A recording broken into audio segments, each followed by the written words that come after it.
This wasn't a battle. This wasn't even a fight. This was a single strike that changed everything.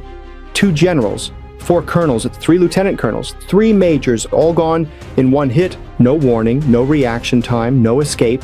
And the weapon? It didn't follow the rules of war. It came in at Mach 13. Before the sirens could even finish their first cycle, it was already over. This wasn't just a loss, this was a system failure. A moment where technology moved faster than strategy could keep up.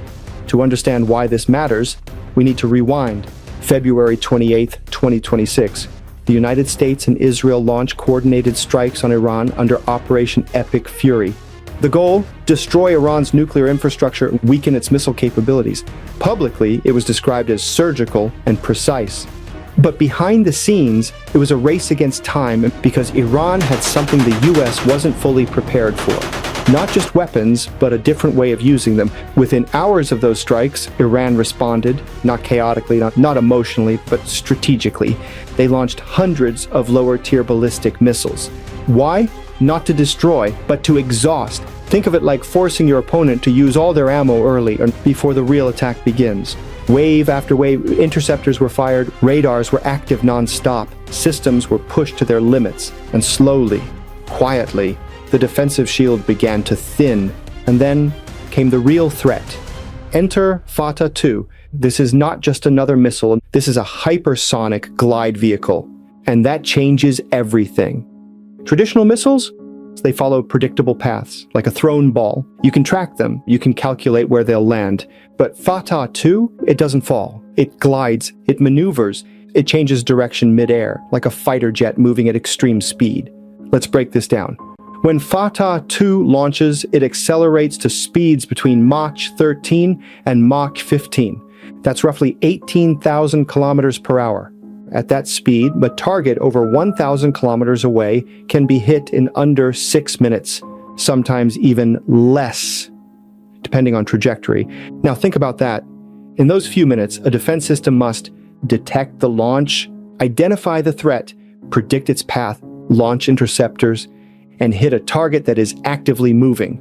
That's not just difficult, the math doesn't work. Even experts have said it. Trying to intercept a hypersonic missile is like assigning one basketball player to stop LeBron James. It's not happening because you're reacting while the missile is already finishing its move. And that's exactly what we saw. The missile didn't just break through defenses, it hit a command center, not a supply depot, not a random building, a place where top military leaders were gathered. That's why the casualties were so specific. This was a decapitation strike. Remove the leadership, and you don't just cause damage, you create confusion, you delay decisions, you break coordination across the battlefield for minutes, even hours. The system goes blind. And here's the bigger problem. The US defense systems weren't just outmaneuvered, they were outdated for this kind of threat. Patriot systems were designed for ballistic missiles, and not for something that moves this fast and this smart. To intercept a Mach 15 weapon, you'd need something even faster, something that simply doesn't exist in active deployment, at least not yet. Meanwhile, the situation gets worse. Interceptor stockpiles, already low, years of support to Ukraine in previous conflicts had drained reserves. In just 5 days, over 800 Patriot interceptors were used. That's billions of dollars gone, and more importantly, time that cannot be replaced quickly. Factories can build missiles, but not at the speed this war is consuming them. Now zoom out. This isn't just about one strike. This is about a shift in warfare. Countries like China and Russia are watching closely because they have similar or even more advanced hypersonic systems. What Iran just demonstrated is real-world proof. Proof that modern air defense can be broken, not in theory, not in simulation, but in actual combat. And that brings us to the real question. This weapon wasn't new, it was revealed years ago. The warning signs were there, the technology was visible, and yet, when the moment came, it worked perfectly. So now the question isn't, can the US rebuild its defenses? It can, eventually, at a massive cost. The real question is, what happens next? Because if one missile can eliminate an entire command layer in seconds, what happens when multiple are used together?